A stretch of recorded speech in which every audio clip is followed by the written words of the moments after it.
सो questions देखते हैं आज. The inductance of a power transmission line increases with. चार ऑप्शंस दिए हुए हैं. First is decrease in line length. Second is increase in diameter of the conductor. Third one is increase in spacing between the phase conductors, and fourth is increase in load current carried by the conductor. So हमें यहाँ पर ये देखना है कि power transmission line का inductance के increase होने की क्या कंडीशन है, वो कब इंक्रीज होगा. तो हमें मालूम है कि inductance single phase transmission line के केस में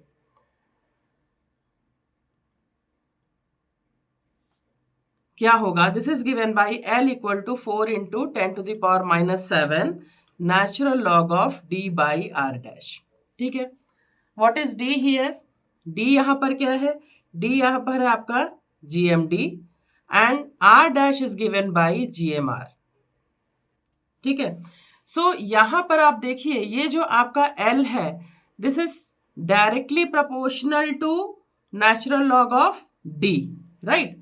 Or we can say that L is proportional to D, right? Spacing between the conductors, and L is inversely proportional to 1 by R dash means GMR. So this is directly proportional to GMD and it is inversely proportional to 1 by GMR. So यहाँ पर जो option होगा आपका, ये option होगा आपका C, increase in spacing between the phase conductors, right? So जब आपका GMD इंक्रीज होगा then in that condition L will be increasing. चलिए नेक्स्ट क्वेश्चन देखते हैं. अ 3-phase overhead transmission line has its conductors horizontally spaced with the spacing between adjacent conductors equal to D.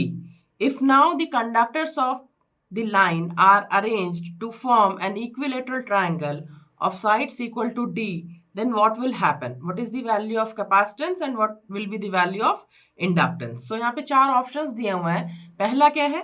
Average capacitance and inductance will increase. Second is average capacitance will increase and inductance will increase. Third one average capacitance will increase and inductance will decrease. And fourth is surge impedance loading of the line will be increases, right.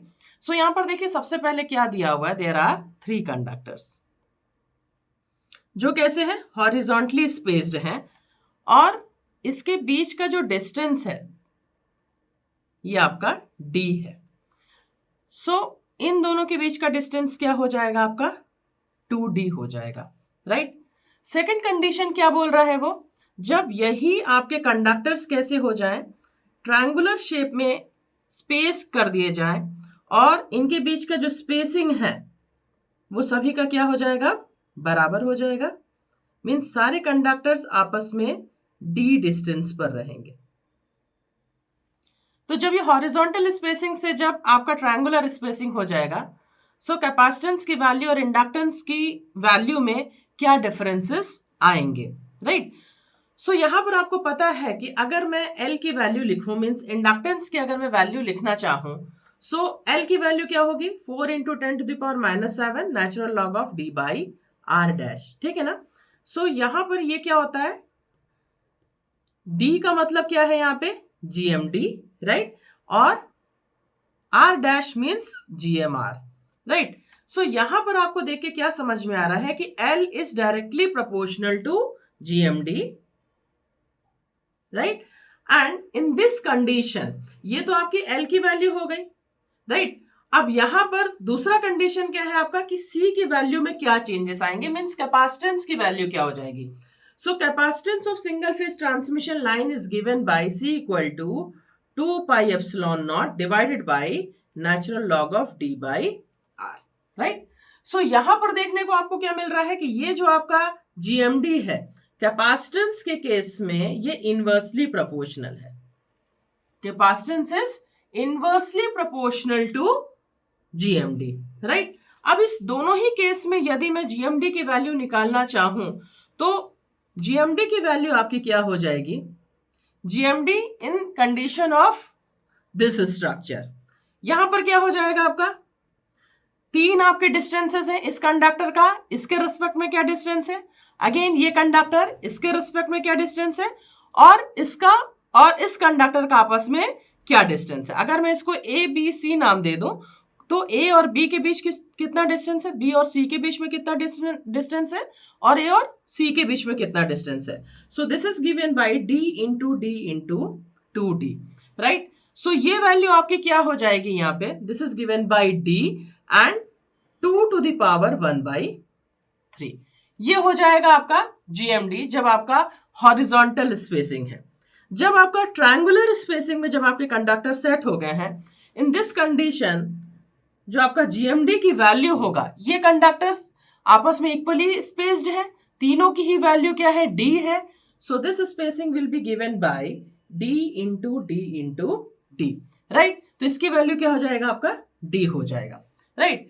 सो जब आपका, अब आप यहां पर देखिए कि जब आप हॉरिजॉन्टल स्पेसिंग था और जब आपका ये इक्विलेटरल स्पेसिंग में, ट्रायंगुलर स्पेसिंग में आपका ये चीज आ गया, कंडक्टर्स आ गए, in this condition the value of GMD is decreasing here as compared to this, right? So what will happen in this condition when the conductors are spaced in a triangular structure? In this condition, when GMD is decreasing, you can see here the value of GMD is D into 2 to the power 1/3 here in case of horizontal spacing, and when the conductors are spaced in triangular structure, equilateral spacing, the value of GMD is calculated as D, means GMD is decreasing here. So what will happen, जब आपका GMD decrease हो जाएगा तो LV क्या होगा, LV आपका reduce होगा, और GMD यदि आपका reduce हो रहा है तो कैपेसिटेंस की वैल्यू क्या हो जाएगी, आपकी इंक्रीज होगी, राइट। तो यहां पर ऑप्शन सी आपका राइट आंसर होगा कि average capacitance will increase and inductance will decreases here.